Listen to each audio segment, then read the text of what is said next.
কর্তামশাই কাজে যাওয়ার আগে বলল একটু মাছ এনে দিয়ে যাবে। তো আমি বললাম না, মাছ এনো না, আজকে একটা জিনিস আনো।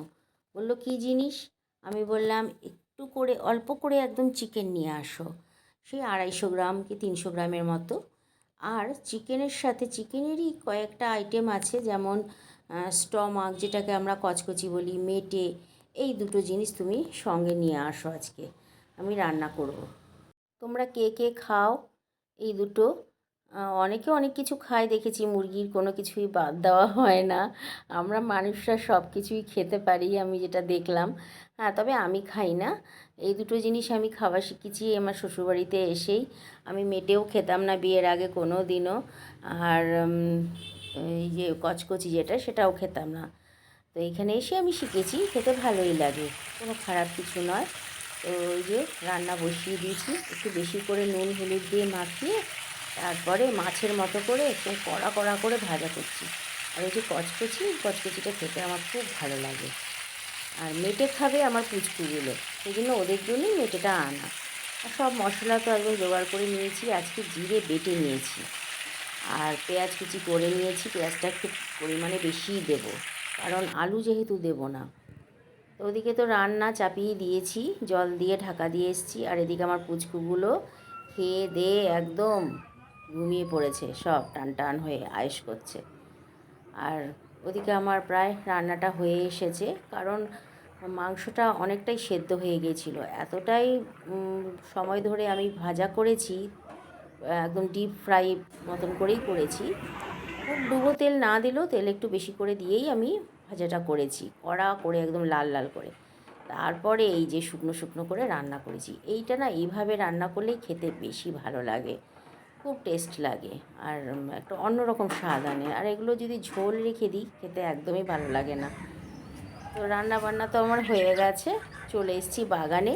এসে বসে পড়লাম একটা গাছকে পট থেকে বের করবার জন্য।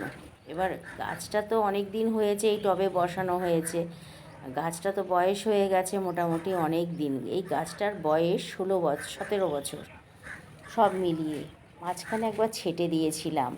17 বছর ছোট্ট একটা ডাল আমার কর্তামশাই শিলিগুড়ি থেকে নিয়ে এসেছিল। এগুলো দেখবে এখন দেখা যায় অনলাইনে, এগুলো খুব সেল হচ্ছে এই গাছগুলো। কিন্তু আমার 16 বছর আগেই আমি এই গাছটা আমাকে কর্তামশাই এনে দিয়েছিল। একটা ছোট্ট পাথরের বাটিতে বসানো ছিল। একটা ডালের মধ্যে, ছোট্ট এক টুকরো ডালের মধ্যে সেই দুপাশ দিয়ে দুটো ডাল বের করা ছিল। তো এটার এখন একটা কী যেন নাম আমি ভুলে গেছি, লাকি বাম্বু না, এটার একটা যেন কী নাম আছে, ব্রাজিলিয়ান বাম্বু না কী যেন, এরকম একটা কী টাইপের। যাই হোক, এটাও খুব লাকি নাকি, এটা তো জানতাম না সেই সময়, এখন জানতে পারলাম।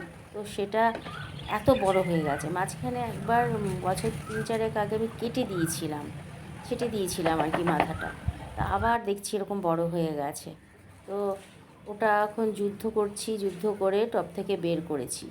বের করা হয়ে গেলে এবার বসে পড়লাম অ্যাডিনিয়ামটাকে নিয়ে।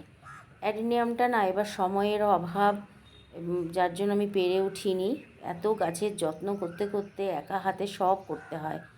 আর আমার কর্তামশাই তো এইসবের ধারে কাছে নেই। তো দেখলাম যে অ্যাডিনিয়ামটার আর সেরকম যত্ন হয়নি।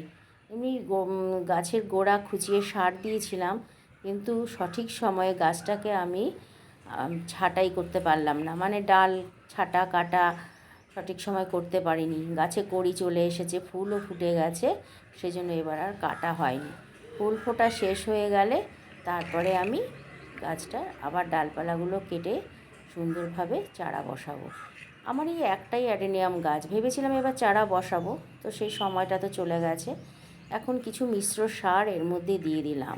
মিশ্র সার বলতে এর মধ্যে সব কিছুই আছে, শিংকুচি, হাড় গুঁড়ো, জৈব সার, কম্পোজ আর কি যেটাকে আমরা বলি,